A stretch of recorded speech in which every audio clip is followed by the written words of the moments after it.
Richmond picks 2 and 3 to continue their strong 12 months of development at the 2025 AFL Draft. 2 or 3 clear list needs that we break down on our latest AFL Club by Club Draft Analysis series. To find out what those list needs are and who some of their potential targets could be, tune in. Let's chat Richmond and their draft plans. This is certainly going to be fascinating for the Tigers off the back of last year's intake and where their list's at, the pieces they were able to add last year and what they may be overlooked and what they can look forward to this year. They have picks 2 and 3 and that's it.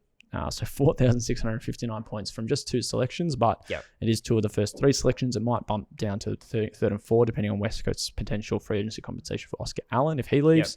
But before we get into the players at the top they might get, they actually probably need some later picks to get Louis Callaway through the door, who, son of Duncan Callaway, has been one of South Australia's best performers for 2025.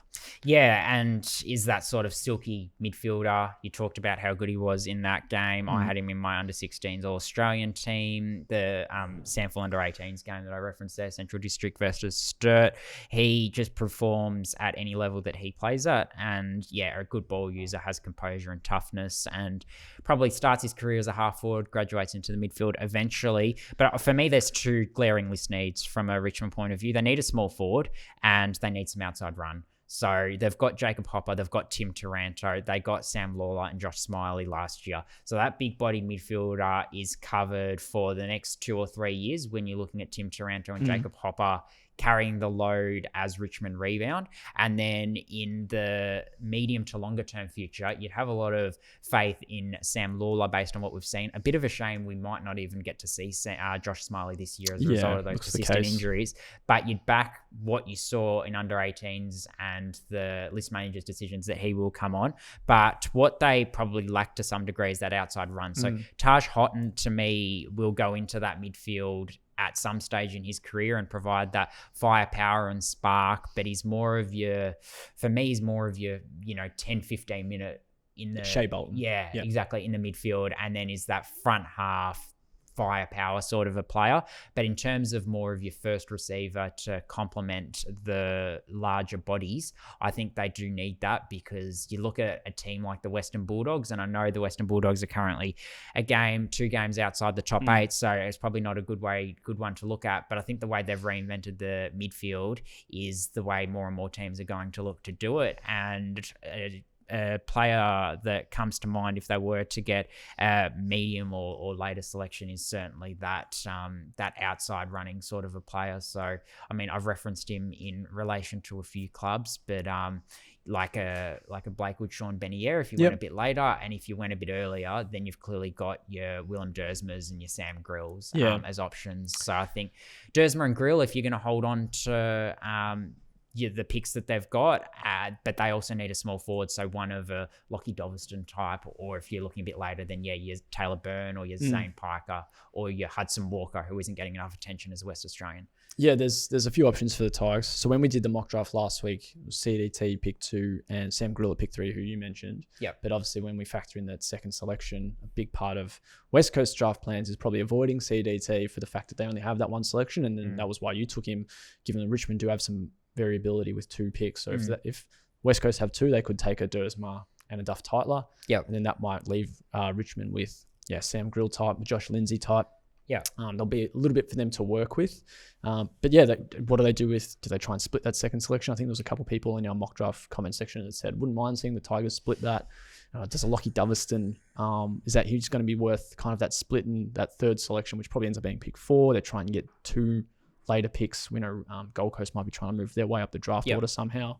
So do they try and bank on those? They still need those later picks though. You mentioned some of that run. Louis Callaway can certainly offer some of that, but what's the long-term plan for him? I think they don't want to be his number one role. Look at him as that type of role. So they definitely need to get a little bit creative in the trade space and get some later picks in for a bid, and then potentially topping up their list a bit further. But it's certainly going to be interesting to see how that'll unfold on top of who they take at picks 2 and 3. Yeah, and I think you're right in terms of needing a ruck clearly to succeed Toby Nankervis at some point, but I think they need three players or three types of players, and I think that your small forward and your outside midfielder are just more pressing at this point. Yeah, you can get a ruck. You can get a ruck in other ways, whether that's via an SSP, whether that is via the mid-season draft or the rookie draft. Just to touch on the small forwards, so their current small forwards on the list. So you've got Taj Houghton, small forward at the moment, becomes a midfielder ish, as I sort of touched on. Jasper Alga, who they drafted last year, been promising, but he's more of a marking target. He's not your traditional front and center forward. And then Seth Campbell they've got as well, but again, he's not your front and center forward. He's more of your half forward who then sort of connects. So someone at the foot of packs, because they've got such brilliant aerial ability in the future, it looks like, with the way that Harry Armstrong, Jonty Fall and Tom Sims will hopefully develop. They've invested a fair bit into them with last year, but you do need a player or two to apply pressure and ensure that Richmond are getting second looks at it if they're not taking the contested marks. Yeah, well, they've certainly got bang for buck in Seth Campbell through some savvy recruiting, but as you mentioned, and then Ryan Mansell's probably another one in that front half, but between both of those guys, they're both Tassie kids, and we've heard Seth speak about he's probably doesn't have that lure to go back to Tasmania, just given he wasn't exactly growing up around the corner from Hobart. He was 4 hours away in regional Tasmania. And then Ryan Mansell's another one who will be in that mix as a Tassie Devils target. So as well as they can hope that those kids stay, there's certainly that lure of Tassie nonetheless for Mansell more than Campbell, it seems. And I Lockie Doverston would be perfect, but they're in that awkward position where they don't have a pick late enough and their selections are too early, and if they want to trade into the draft, it's probably going to be a little too difficult given they don't have their second round selection that they gave to North Melbourne in that pick that got them pick 3, so that pick 2 now it is.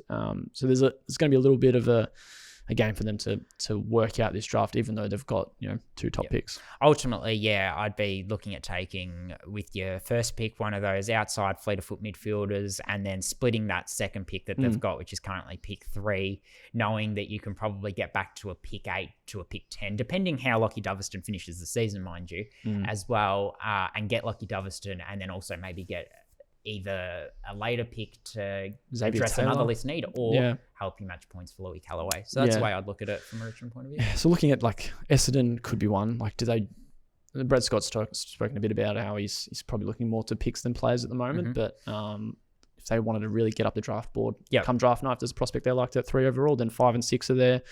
Don't know if that's going to satisfy everyone in that trade, but there's a bit to work with a few clubs having multiple selections.